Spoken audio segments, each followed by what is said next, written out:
Ay, syempre, pag love month, ang tanong, tama, sino nakikialam? Ikaw na dito mag-show. Hindi, biro lang. Ang syempre ang tanong, ito pang love na to, puro. Gaano matagal na ba kayo nagmamahalan? Diba? Kasi, madali magmahal. Madali ding mam-break. Madaling magpapaniwala ng tao. Pero ang pinakahinahangaan ko, nagmahalan na kakilala ko, yung mga tumanda na nagmamahalan. Diba? Maraming bagay na nagmamahal. Ang gas nagmamahal, diba? Ang asukal nagmamahal. Ang lalaki nagmamahal. Diba? Ngayon sa amin, ganito kaliliit, 500, walang lasa, nandudura pa. Minsan nga, magbabayad ako, mas malaki pa yung sa akin. Sino dito yung mga matagal na nagsasama? So, hindi pala ganun nagmamahal yung mga tao dito. Hindi, di ba? Kasi may mga kaibigan, for the longest time, I've known my lolo and lola. Bata pa lang po ako. Lahat pa po ako sa mundo, magkasama na po sila. And until now, I can say, nabuhay pa rin ang relasyon nila. Pati ang kanilang pagminiig, ang kanilang pagsisiping. Hanggang ngayon, talagang okay pa rin. Minsan niya yung lola ko, pagdaan ko sa kwarto nila, kinausap ako, sabi niya, Apo, buhatin mo nga ako. Sabi ko, saan mo kayo dadalhin? Ipatong mo ako sa lolo mo. Bili mo hindi na nila kayong kumilos, nagpapatulong. Ganun ka. Pero hindi naman laging espesyal at masaya ang araw ni Lola. May mga panahon din na parang nagdududa siya sa pagmamahal ng lolo ko. Kasi yung lolo ko, may panahon na hindi na siya tinatabihan. Tinanong ako ng lola ko, Apo. Yung lola ko kasi kaboses ni Mary Walter. Kaya si Mary Walter, sa tiyanak, di ba? Yung, huwag mong lapitan ang batang yan, di ba?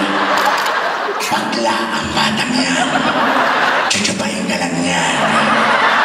Hindi ka niya babayaran. Pero yung lola ko, boses. Sabi, Apo,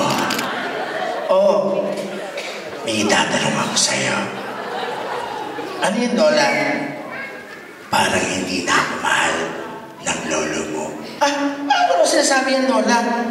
Hindi na niya ako tinatabihan. Ano bang dapat kong gawin? Sabi ko, ganito gawin mo. Tabihan mo, matulog ka, walang pantaas.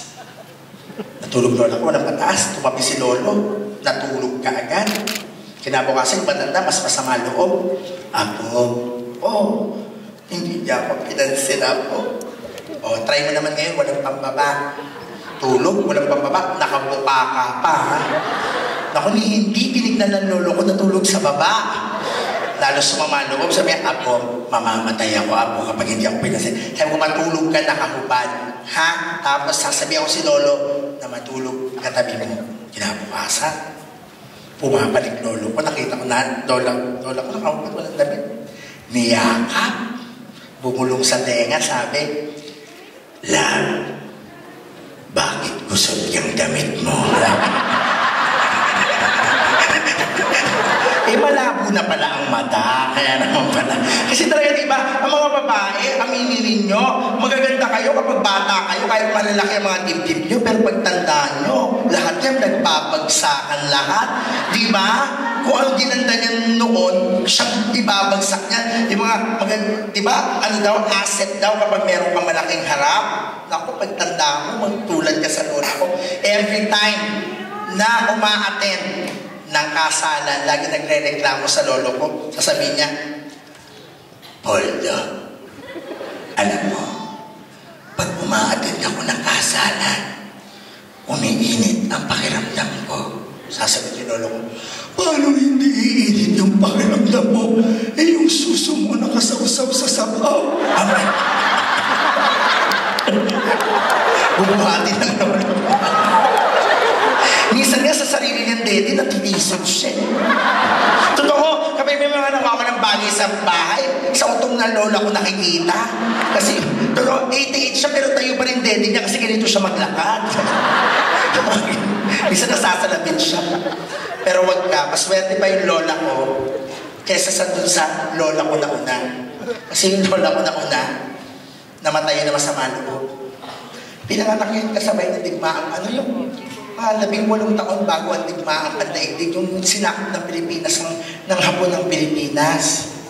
Siya lang ang katangi-tanging comfort women na hindi kinomfort. Na-insulto. Tinignan ko yung picture, kamukha ko rin. sabi kaya na lola ko, Japanese, Priscilla. Sumagot yung Japanese, no, Godzilla. Sabi ko. Yung isa naman, yung kapatid doon, mas masama loob. Kasi bakit? Sa kanya binaon yung Golden Buddha. Hanggang hindi pa rin makalakad. Kaya, ito po, mga kaibigan, ang tanong ulit. Ulitin ko, hanggang kailan kayo magsasama ng inyong magiging asawa? Ng iyong asawa ngayon, hanggang kumulubot pa yung balat mo? Hanggang mauna yung lalaki? Napapansin niyo ba lagi nauuna yung lalaki? Diba? Pansinin niyo, mas maraming biyudang babae kaysa sa lalaki. Kasi nga, ang pakikipagrelasyon sa babae ay very stressful. Uy, kung niyo ko tawanan, totoo to! Ay, huwag kayong ganyan niyo na bibiro. Totoo! Pagbilang kayo ng biyuda at biyuda mas marami talaga. Paano? Stressful. Kapag niligawan mo ang babae, kaya magre-regalo ka, wala kang pera ngayon, di ba? Stressful. Kapag sinagot ka niyan, pinilibre mo yan ang panonood ng sine, date. Pag naging kayo, may mangyayari sa inyo, mabubuntis, manganganak, sasagutin mo yung ospital, pag lalaki ka, di ba? Kapag ikaw naman, nagkaanak na yung babae, sasagutin mo yung panganganak, yung pag-aaral, pag naglakihan na, hanggang sa binubuhay mo na yung pamilya mo, yung asawa mo, housewife, yung lalaki, labas na labas, mas prone makakuha ng sakit at ma-aksidente. Diba? Sipin niyo yan, mga lalaki. Eh kung kami na lang ang pipiliin nyo, wala kayong gagawin. Doon lang kayo sa bahay. Hihiga lang kayo, titirik mata nyo, may 1.5 pa kayo a day. Ano kuya, interesado ka ba? Subscribe na! Diba? Hindi namin alam kung bakit gusto-gusto yung mga babaeng niya. Diba? Ang babaho naman yung mga... Diba? Babaho yung sa babae, diba? Totoo, tatanungin ko, survey tayo kuya. Ang pinatutukoy ko yung sa lalaki, diba? Safeguard lang, mabango na. Sa babae, mabaho. Totoo. Kung ano nilalagay, lactacid, sana sin, betadine, pH care, napkin with deodorizer, pag malala na, albatros, sinasabit sa puso. Mabaho, oo, hindi. Mabaho, oo, hindi. May oo, may baho, may hindi. Yung mga hindi pumanik sa entablado, ibaba ang panty, kumuhit ng isa, ipaamoy sa lahat. Nagkakapahiyakan tayo ngayon. Kala ka, gawin yung pa akong sinungaling. Lola ko, nung panahon ng lola ko, wala namang ganyan. Hugas-bigas lang. Pag hindi nakuha sa hugas-bigas, iniipitan ng pandan. Pag may okasyon, laurel ang nilalagay. Yung lola ko, pag umaga, nilalagay bawang. Tuman-tuma lola ko, nagsangag na naman ang lola ko. Marami na naman ang kain ko. Hallelujah! Grabe kayo mga babae, mga hayop kayo.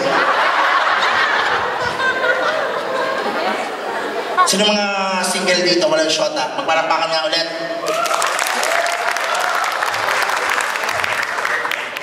Yung mga matatandang pumapalakpak, matatandang babae, pumapalakpak single. Anong plano nyo dyan? Alalahanin nyo, ang sugat kapag hindi nagagalaw, naghihilong. Mamay pagising nyo, peklat na lang. Bibili ka sa Epo di Macho araw-araw, papahiran mo, sana huwag mag-kiloid. Kapit-bahay namin, ganyan naghugas ng betadine. Yung betadine, di ba? Di ba may betadine feminine wash? Ang nahugas yung sa sugat. Kulay green, kulay pink yun yung betadine na yun. Green ang hinugas. Kinabukas pag nagsara. Tumakbo kagad doon sa nagpa-opera, kinabitan, pahalang na. Totoo, pahalang. Pag naglalakad, ang ingay, kwak, kwak. Parang yerong nilalaro, kwak, kwak, kwak, kwak. Alam mo, may alagang itik, kwak, kwak. One time, nagdaan sa madilim na iskinita, ginahasa. Pinasok yung ng mga lalaki, ayaw tanggapin. Nagsasalita yung enter your PIN code. Gumagano. Parang ATM na. Imbis na ipasok, sinaswipe-swipe na lang. Tapos ang ginawa ng kapitbahay namin para hindi siya maghahasa ulit, nagsuot na siya ng cardboard na nakalagay, offline. Mga kaibigan, here's another song I would like to dedicate to everybody. At syempre, lalo-lalo sa mga nagsasama na ng matagal. Kahit natapos na po ang Valentine's, let me greet you a happy Valentine's. Ito pong kantang to ay para sa lahat po ng nagmamahal at lahat po na nag-itiis. Play, DJ. Come on, turn your hands, come on.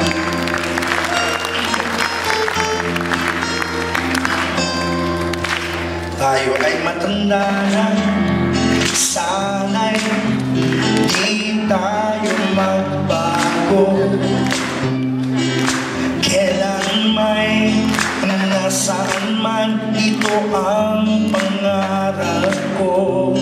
Makuha mo pa kaya ako'y hanggan at yakapin. Hanggang sa pagtanda natin, nagtatanong lang sa'yo, ako pa kaya'y ibigin mo? Kahit mabuti na ang buhok ko. If you know the song, you can sing along. Come on. Ang hindi mo malakpak, mamalasin. Come on, everybody. Pagdating ng araw, come on, ay puputi na rin. Sabay tayong mangangarap ng nakaraan natin. Ang nakalipas ay ibabalik natin. Come on, sing! Very good. Ipapaalala ko sa'yo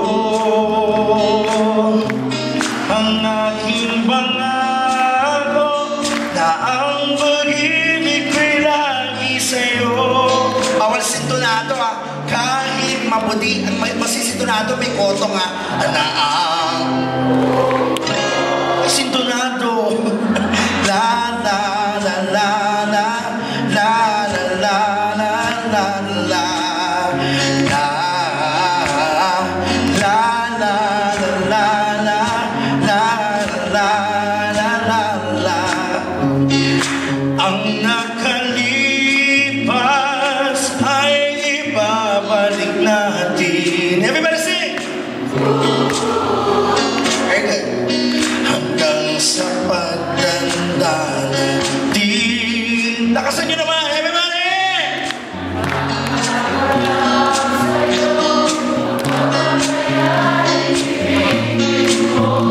Very good.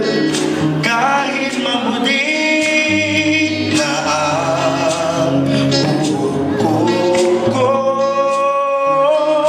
kahit mabuti na ang taray naman siya, parang may mga naiiyak-iyak. Grabe, pinuhin nyo, lahat tayo tatanda. At meron naman ilan na maswerte dahil hindi sila mamamatay ng bata. Grabe ka, ito yung susunod kong kanta. Ano ba yung kinikilabutan ako sa'yo? Hindi kasi kailan na mga kaibigan, isa po sa pinaka-paborito kong singer ay yung sumakabilang parlor na nagpunta na po siya sa China. Pa-China po siya. kasi ganun kami pag